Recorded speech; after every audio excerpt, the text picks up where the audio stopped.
It's obvious the situations of the country, because the country has sunk deeper and deeper into backwardness in all indices by which you can assess this government. It's regrettable that Nigerians have been so much used to deceit. From the point of the Joint Action Front,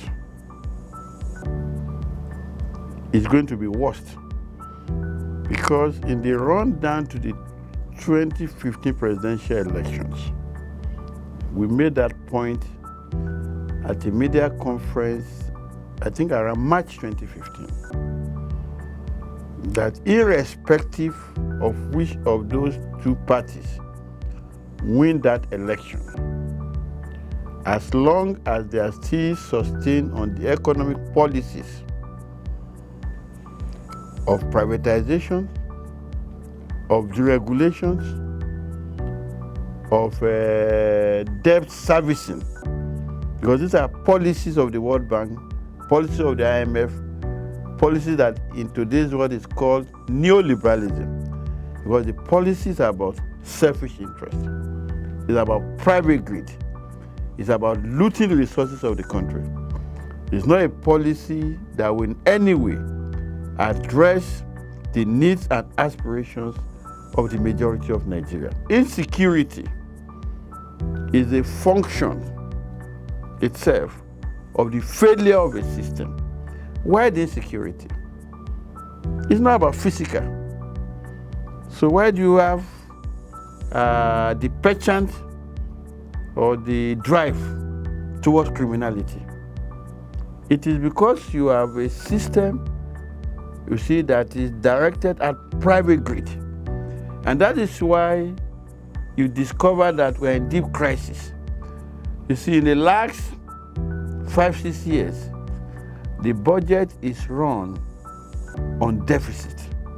In fact, you have to borrow to fund the budget. So when you are borrowing to fund the budget, so what do you expect other than what we are having? So because any policies that is not addressing the human concern, the development concern, that is what you have. It has no policies to address that challenges, because the policy from conceptions, even from those, we are running a dependent economy. You see, there was the base of our independence. You see, when your policy is not based on public interest, national interest, because all these programs of privatizations, they are programs of profit and greed. They are not programs based on addressing the challenges of the people. And the more the unemployment, the more the idle hands that you have, the more the insecurity that you have. So when you're now spending 25% of the budget, you see, on security, there's something significantly wrong. Let me give you a graphic explanations of the implications. You have majority of the Nigerian youth, Nigerian potentials outside the productive sector, because they are not productively engaged. So when you are now talking rising wave of crimes or criminality and Boko Haram, that's where it comes from. 25% that you are putting on debt servicing is enough to address the challenges in the university system. There was an agreement signed in 2009. Only 1/6 of that agreement have been implemented. And what was the quantum of that agreement? 1.3 trillion. So only 200 billion was actually paid by the last regime. And this regime, because it's a government committed to greed and looting. That's just a simple answer. And that's why you ask yourself, a former governor of Central Bank, Lamido Sanusi, single-handedly, without an act of parliament, is very instructive, brought out 620 billion, which is just equivalent of 50% of that agreement, to bail out banks. They are private banks. From which source did Sanusi bring that money? Not from private sources, from public sources. So you can then imagine the priority of a government. Now you have the same government who have virtually dashed out the energy sector by privatizing electricity. When you have privatized, there is no reason why public money should be in that. The same government has expended, in the name of credit financing, 1.5 trillion, 200 billion, much more than what have been spent to revamp the university system. Why do they borrow? They have to borrow because neoliberalism is sustained on an agenda which I try to explain to people in local terms so that they can appreciate it. What neoliberalism represents is spendthrift. That's what Yoruba people call akpa. You see, then it represents destroyer of commonwealth. That's Aremu. You get it?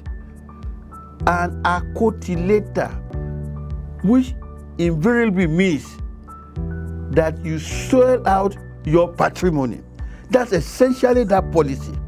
Anytime the World Bank, the IMF, the Paris Club, London Club are involved, you see, in economic issues, about credit financing, about loans, those are what they are sustained on. And what are the loans? They are not physical cash that are given. They are tied to conditionality. Because to give those loans, the condition is you must undervalue the value of human development.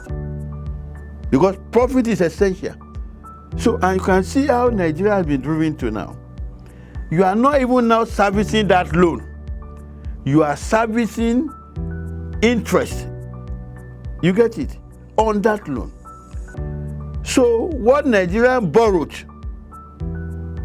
about 44 years ago during the Obasanjo regime, Nigerians have paid through debt servicing much more. You get it now? What we borrowed, more than 10 times what initially were borrowed, and which were borrowed at a period in which the equivalent of $1 was just 45 kobo. A worker in Nigeria, by the standard of the 1981 minimum wage, which was about 125 naira, that was the standard then. As at that time, dollar that will fetch you, you get it $270. So when you now weigh the Human Development Index in terms of the living standard of a worker in 81 and a worker today, today we are learning dollar is now above, exchange rate is now about 710 to a naira. You ask yourself, if you take a correlation of that wage to the dollar, minimum wage is now 30,000. That means a Nigerian worker minimum wage for a month is not up to $40. That's the implication.